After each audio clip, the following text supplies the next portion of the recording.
there is a conversation that can rewrite your destiny, a divine dialogue that can tear down strongholds and rebuild your foundations. A sacred communion that doesn't just change your circumstances, but transforms you from the inside out. This isn't about religious routine.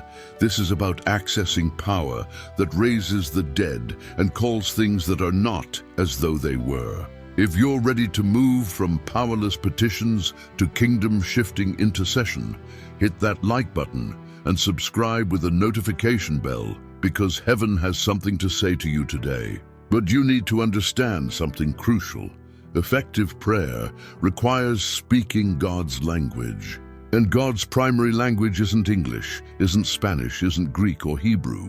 God's primary language is faith. Hebrews 11:6 declares, "Without faith it is impossible to please God." So if you're praying without faith, you're speaking a foreign tongue in the throne room. Let me show you what I mean. In Scripture, there are 4 primary dimensions of prayer that God always answers. Understand these, and you'll never pray powerless prayers again. First, tefillah, the prayer of relationship. This Hebrew word means to connect, to attach oneself. This isn't about getting things, this is about getting God. This is the prayer of Moses, who said, "If your presence does not go with us, do not send us up from here." Exodus 33:15. Tefillah says, "God, I'd rather have you in the storm than peace without you." This is the foundation of all effective prayer. Second, bakasha, the prayer of specific petition. This means to ask, to seek. But listen carefully, faith is always specific. Blind Bartimaeus didn't cry, "Son of David, have mercy on us all." He screamed, "Son of David, have mercy on me." Mark 10:47, and Jesus stopped and asked him, "What do you want me to do for you?" God wants you to be specific. General prayers receive general answers. Specific prayers partnered with faith release specific miracles. Third, tekinah, the prayer of urgent supplication. This is an emergency prayer, crisis prayer. This is when Hannah was pouring out her soul before the Lord, 1 Samuel 1:15. This is when Hezekiah spread the threatening letter before God and cried for help. This prayer has a divine priority in heaven. When your back is against the wall, when the doctor's report is bad, when the bank account is empty, tekinah prayer moves the heart of God with urgency. Fourth, shachar, the prevailing prayer. This means to seek early, to diligently look for. This is a prayer that doesn't take no for an answer. This is the widow who kept coming to the unjust judge. This is Jacob who declared, "I will not let you go unless you bless me." Genesis 32:26. Shachar prayer understands that timing is a weapon. There are blessings God has reserved for those determined enough to seek Him when it's dark, when it's early, when it's inconvenient. Now, I need to correct a dangerous misunderstanding. Many believers think, if I have enough faith, I can get anything I want. No, that's not faith, that's spiritual manipulation. True faith always aligns with God's revealed will. Let me show you the master key that unlocks every closed door. John 5:14-15 reveals, "This is the confidence we have in approaching God, that if we ask anything according to His will, He hears us. And if we know that He hears us, whatever we ask, we know that we have what we asked of Him." Did you catch the divine mathematics? Prayer according to God's will. God hears. You have your petition. This is why knowing Scripture is non-negotiable. You can't pray according to God's will if you don't know God's word. Let me make this practical. Instead of just praying, "God bless my business," pray, "Lord, cause my business to prosper according to your purpose," in 3 John 1:2. Instead of, "God, give me a spouse," pray, "Father, according to your word," in Proverbs 18:22, "bring me the spouse you've ordained, who will be a suitable helper for your purpose." Instead of, "God, heal me," declare, "By the stripes of Jesus Christ I am healed," according to 1 Peter 2:24. This changes everything. You're not just expressing your desires, you're enforcing heaven's agenda. You're not hoping God might answer. You're confident He must answer because you're praying His will back to Him. This revelation will revolutionize how you pray. Romans 8:34 declares that Jesus is at the right hand of God and is also interceding for us. Right now, as you struggle to pray, as you fight distractions, as you wage war in the Spirit, Jesus Christ himself is praying with you and for you. You're not alone in your prayer closet. The great high priest is joining you. Your imperfect prayers are being perfected by the perfect intercessor. Your weak "Father, help me" is being amplified by the one who ever lives to make intercession. So when you don't know how to pray, simply say, "Jesus, pray your prayer through me." Holy Spirit, intercede according to the perfect will of the Father. This is why sometimes the most powerful prayers are when you run out of words and simply groan in the Spirit. Those groans contain the unspoken perfect will of God. Listen to me carefully. There comes a moment when prayer must transition to declaration, when asking becomes announcing, when seeking becomes speaking. In Ezekiel 37, God told the prophet to prophesy to these bones. The bones didn't change because Ezekiel begged God to change them. They changed when Ezekiel spoke to them with God's authority. There are situations in your life that won't change until you stop just praying about them and start speaking to them. Let me show you the progression. 1. That you pray for revelation. Then you declare what God has revealed. 2. Or you seek God's promise. Then you decree the promise over your situation. 3. You ask for breakthrough. Then you command the mountains to move.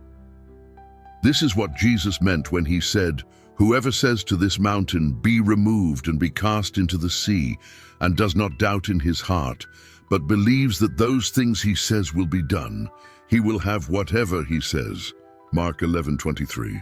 So instead of just praying, "God, remove this financial mountain," you declare, "I speak to every financial mountain in my life.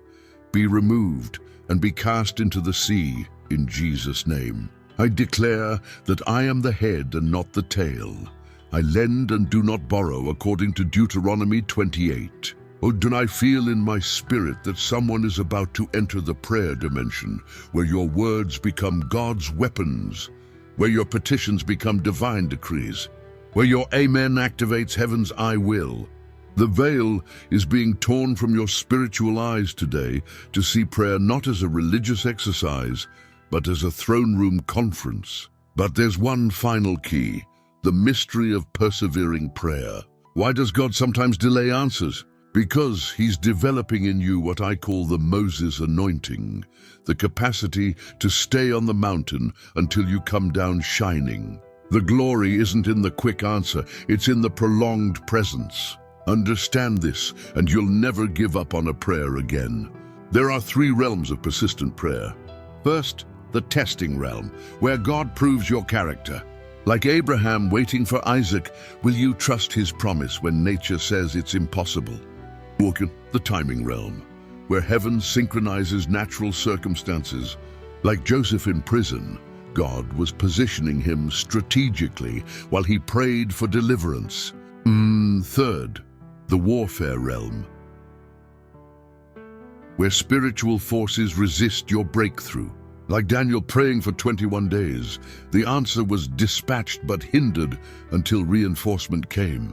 This is why Jesus asked, "When the Son of Man comes, will he find faith on the earth?"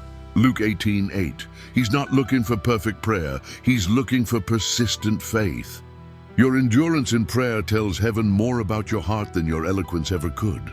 Now I must share the most powerful prayer in the universe, the prayer that moves the heart of God more than any other. It's the prayer Jesus prayed in Gethsemane, "Not my will, but yours be done." Luke 22:42.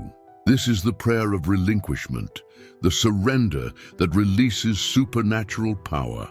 When you can pray, "God, even if you never answer another prayer, even if this situation never changes, even if the healing doesn't come, you are still God and you are still good." That prayer shatters hell's backbone more than any demand ever could. This is the difference between childlike faith and childish presumption. Childlike faith trusts the Father's heart even when we don't understand his hand. The prayer of relinquishment says, I want your will more than I want my way. And in that sacred surrender, you access a dimension of peace that transcends all understanding. Ephesians 2:6 reveals one of the most staggering truths in Scripture. God raised us up with Christ and seated us with him in the heavenly realms in Christ Jesus. You need to understand your position. You're not begging from outside the throne room. You're seated with Christ on the throne. This changes how you pray. You don't pray as a slave begging a master. You pray as a son consulting with your Father. You don't pray from earth to heaven.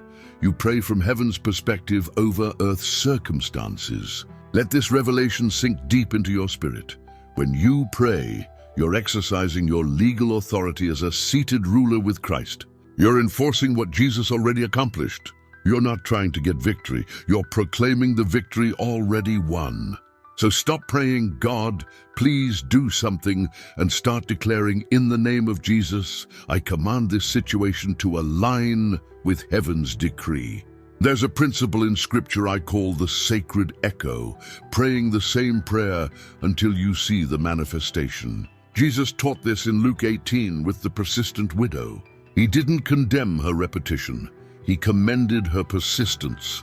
This isn't vain repetition. This is spiritual reinforcement. This is building a spiritual frequency through consistent prayer until the natural realm resonates with the spiritual realm. Some prayers need to be prayed once. Others need to be prayed for until your faith creates the reality. I know a sister who prayed for her prodigal son every day for 17 years. She didn't pray out of unbelief. She prayed because she saw in the Spirit what wasn't yet visible in the natural. Last year, that son came to Christ and is now in ministry. Her persistent prayer built a spiritual highway for his return. Don't despise the prayer you've been praying for years. That persistent prayer is building spiritual momentum that will suddenly break through.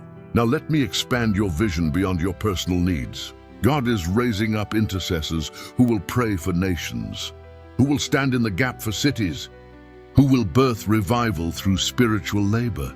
This is what Paul meant when he said, My dear children, for whom I am again in the pains of childbirth until Christ is formed in you.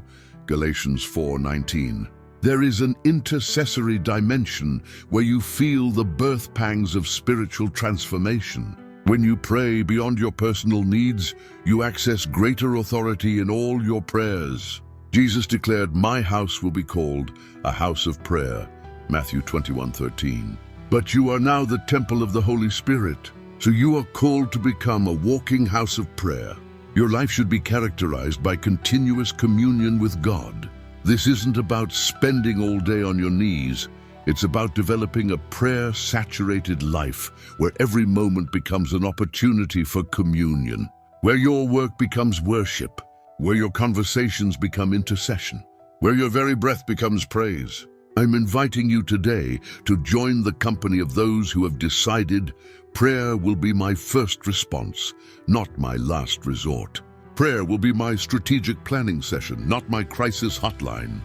Prayer will be my lifestyle, not my religious duty. As we close, I want to pray a commissioning prayer over you. Stand where you are, receive this anointing. Heavenly Father, in the mighty name of Jesus Christ, I call forth the prayer warrior in every person watching. I lose the spirit of intercession over their lives. I break every chain of prayerlessness. I shatter every stronghold of distraction. I declare their prayer life is transformed today. They will pray with power. They will intercede with authority. They will worship with intimacy. They will see answers. They will move mountains. They will birth miracles. I release the anointing of Hannah for persistent prayer, the anointing of Elijah for powerful declaration, the anointing of Daniel for consistent communion, the anointing of Jesus for intimate relationships. I commission you now as heaven's ambassador, earth's intercessor, hell's terror. You are no longer a prayer novice. You are a seasoned warrior. No longer a spiritual infant. You are a mighty intercessor. Go now and transform your world through prayer. In Jesus' mighty name, amen and amen. Now I release you to your prayer assignment. The next time you pray, remember who you are.